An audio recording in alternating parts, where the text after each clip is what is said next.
Emergency Management Agency, together with all UN agencies, to ensure that these victims are given sense of.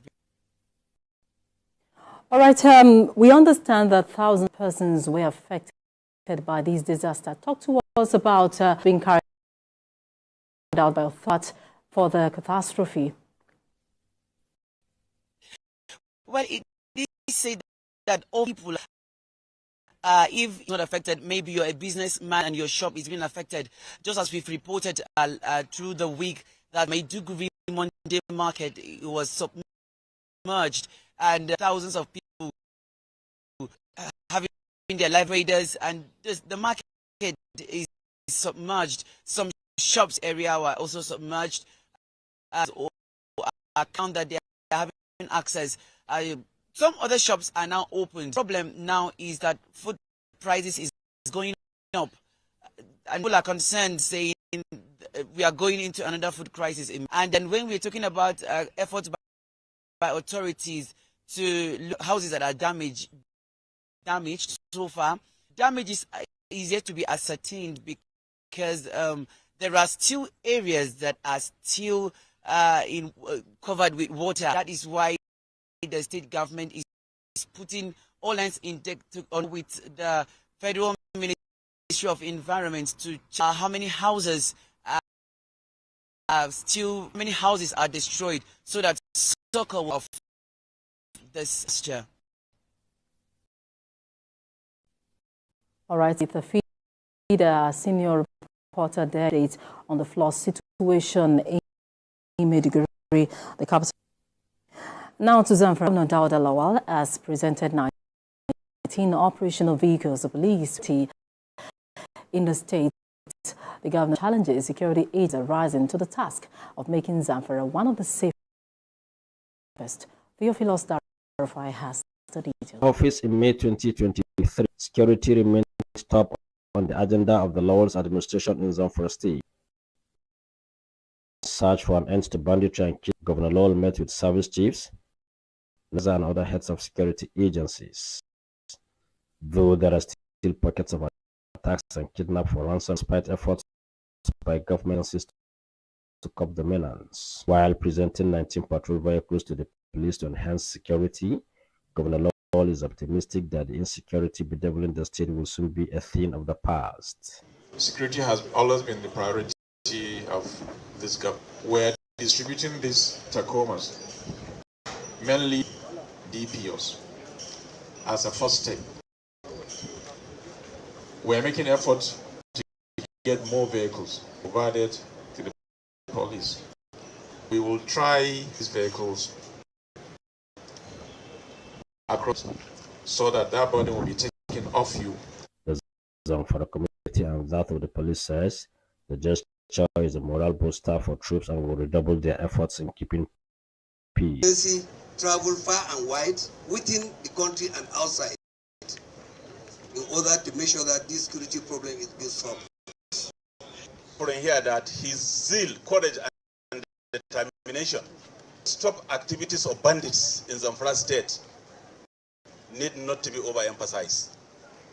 He said it before, he has mentioned it, and he has shown it expressly manifested in the prohibition of these vehicles for the police. It's not going to compromise. That one is a no-go area.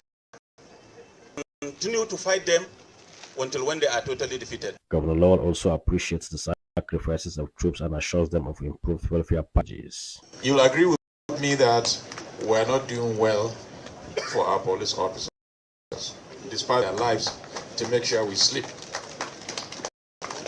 They are one of the most neglected outfits in this country. What I'm doing right now is to come up with some form of reforms that will take of our police officers. With the distribution, it is enjoy relative peace.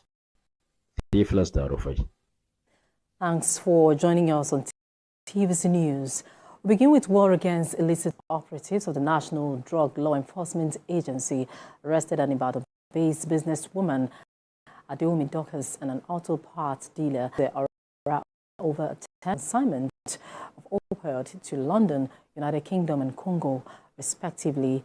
Officers at the export shed of the Murtala Mohammed International Airport, Lagos, said a cargo going to the United Kingdom. Thorough consignments reviewed 924 bottles of codeine-based syrup weighing 135.70 kg, 1,250 tablets of Rohypnol were hidden in cartons of foodstuffs. The same vein, NDLEA operatives at the shed of the Lagos 11th September intercepted some cartons of auto spare parts and checkers powder Congo on the Ethiopian Airlines. A diligent search of the cargo led 300 grams of cocaine concealed in the containers of check packed together with some auto parts.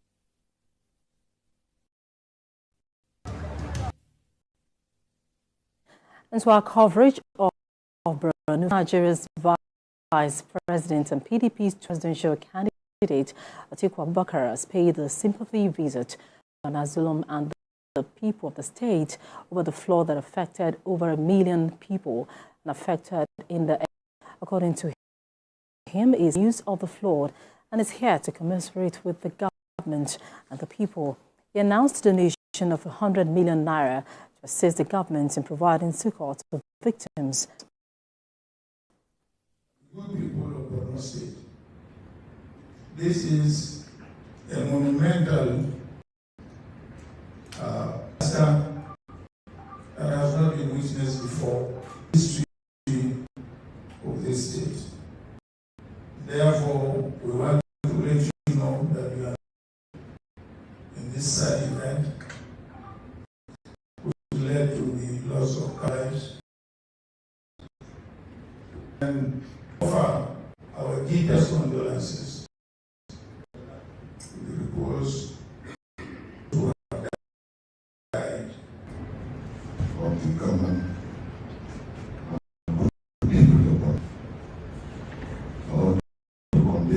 Deep appreciation to you.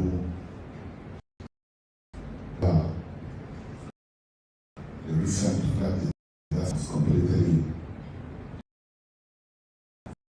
is not it. Has gone beyond that of socio-economic activities, but it has affected.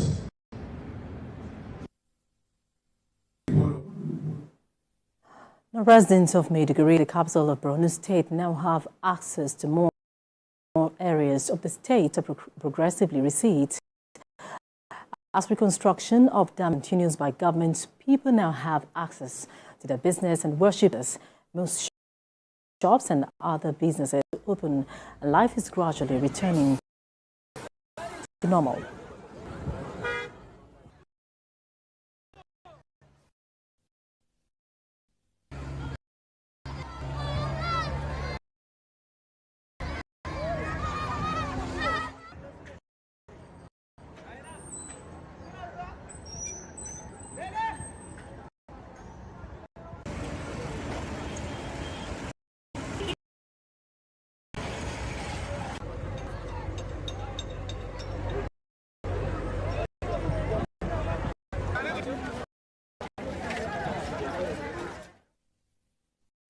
Senior reporter J.C. Tafida is standing by to bring on solution at the moment. J.C., what updates do you have for us at the... Today is day 6 of our coverage of the Maiduguri flooding.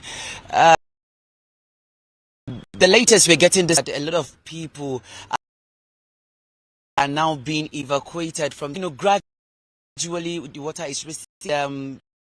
People are now getting access to town. Those that were stuck in their houses since Tuesday are now getting access to town. Now there are a lot of displaced people that are not in camps. Probably they are having relatives across the state and they are there. For those in IDP camp, according to the Zonal Coordination Emergency Management Agency, is that over 200,000 people are in within the state capital, and their immediate needs is food and wash facilities. the state government yesterday went around in the evening to also give food items that are still in their homes. And according to the state governor, you continue to do this until the water finally recedes in the state capital. Today, a moment ago, the former vice president Nigeria, Atiku Abubakar, was in the state to commiserate with the people of the state and government over the flood incident, and he donated 100 million naira to assist the government to the victims of the flooding. One good thing to note is UN agencies are also on ground to complement efforts of the government in succor to these victims. It is noted that in the IDP camps, women and children are the most vulnerable. That is why the state government and the National Emergency Management Agency, together with all UN agencies, are coming together to ensure giving sense of belonging. We understand that thousands of persons were affected by disaster. Talk to us about efforts of authorities to avert catastrophe. Well, it is said that over 1 million people are affected. Even if affected, maybe you're a businessman and your shop is being affected. Just as we've reported through the week that the main market was submerged. And this is where thousands of people having their livelihoods, and the market is submerged. Some shops around post office area were also submerged. Shop owners are counting their losses now. Some other shops, but the problem now is that food prices is going up, and people are concerned, saying we are going into another food crisis in Maiduguri. And then when we're talking about efforts by authorities to look at damage so far, the damage is yet to be ascertained. There are still areas that are still covered with water. That is why the state government is putting all hands on deck together with the federal ministry to check out how many houses are still good are destroyed, so that succor will come to victims of this disaster. All right, thank you, JC, the senior reporter there, giving us updates on the flood situation in Maiduguri, the capital of. Now to Zamfara State, Governor Dauda Lawal has presented 19 operational vehicles of police to enhance security in the state. The governor says despite the challenges, security agencies are rising to the task of making Zamfara safest. Theophilus Darufai has the details. Assuming office in May 2023, security remains top on the of the Lawal's administration in Zamfara State. For an end to banditry and kidnappings, Governor Lawal met with service chiefs, national security advisor, and other heads of security agencies. Pockets of attacks and kidnap for ransom, despite efforts by governments and security agencies to curb the men. While presenting 19 patrol vehicles to security, Governor Lawal is optimistic that the insecurity will be a thing of the past. Security has always been of this government. We're distributing these tacomas only to the DPOs as a first step. We're making to get that will be provided and maintain these vehicles across all the local governments, so that burden will be taken off you. The Zamfara Commissioner for Security of the Police says the gesture is a moral booster for troops and will redouble in keeping peace. Our excellence far and wide, within the country and outside, in order to make sure that problem is being solved. We can see for the courage and determination, it is of bandits in Zamfara State need not to be overemphasized. He said it before, he has mentioned it, he reiterated it, and expressly manifested in the prohibition of this bandits. Not going to compromise those bandits. That one is a no-go area. We will continue to fight them, totally defeated. Governor Lowell also appreciates the sacrifice of welfare packages. You'll agree with me that for our police officers, it is their lives to make sure we sleep. They are one of the most neglected security outfits in this country. What I'm doing right now is to come up with some form of reform that will take care of our police officers. Distribution of these patrol vehicles to the police, it is expected that highways and communities in the state will enjoy relative peace. Thiefless. Thanks for joining us on. We begin with war against operatives of the National Drug Law Enforcement Agency arrested an Ibadan-based businesswoman, Adeomi Dockers, and an auto parts dealer, Arinze Ora export of opioid to London, United Kingdom, and Congo, respectively. Officers at the export shed of the International Airport, Lagos, intercepted a cargo into the United Kingdom. A thorough search of the consignments revealed 924 bottles of codeine-based syrup weighing 135.70 kg and 5,000 tablets of Rohypnol were hidden in cartons of foodstuffs. When NDLEA operatives at the same export shed of the Lagos airport on Wednesday, 11th September, intercepted some carton parts and checkers powder custard going to Congo Airlines. A diligent search of the cargo led to the discovery of 300 grams of cocaine concealed in the containers of checkers powder custard auto parts.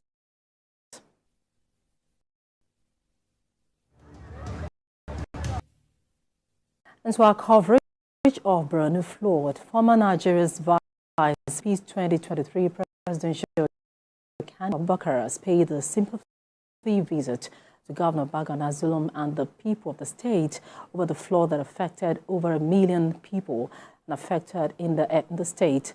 According to him, he is saddened with the news of the flood. Here to commiserate with the government and the people. He announced a donation of 100 million naira to assist the government in providing succor to victims of the floods. This is a monumental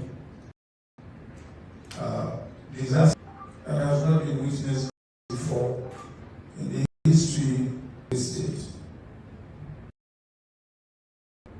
Therefore, to let you know that we are not alone. This sad event which led to the loss of life. And to offer our deepest condolences to the cause of those who have died. Of the government and good people of Borno State. I want to convey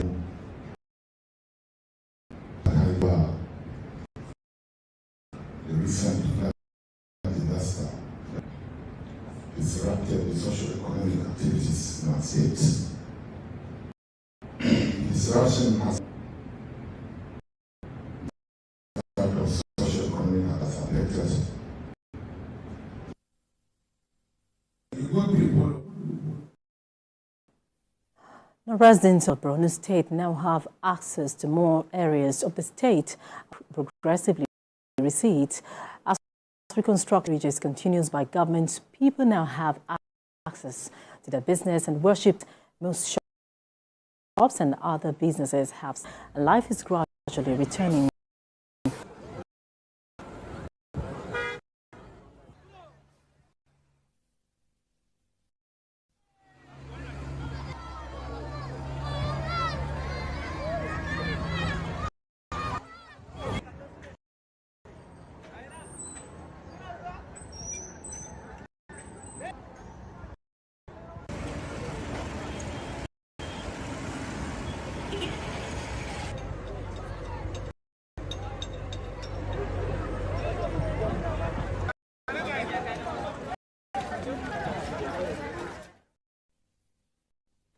And our new senior State Officer is standing by to bring us updates on solution at the moment.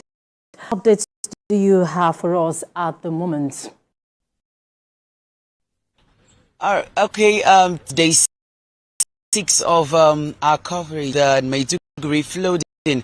The latest we're getting this morning from NEMA is that are now being in their homes to the camps. Gradually the water is receding, and people are now getting access. Those that were stuck in their houses since Tuesday are now getting access to come into town.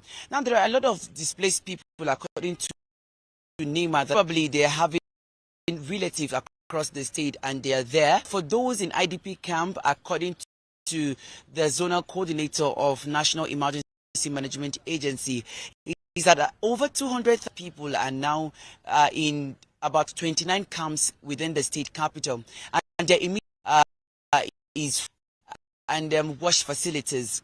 The state government yesterday went for the evening to also give items to those still in their home. According to the state, going to do this until the water finally recedes in the state capital. And today, a moment ago, the vice president of Nigeria, Atiku Abubakar, was in the state.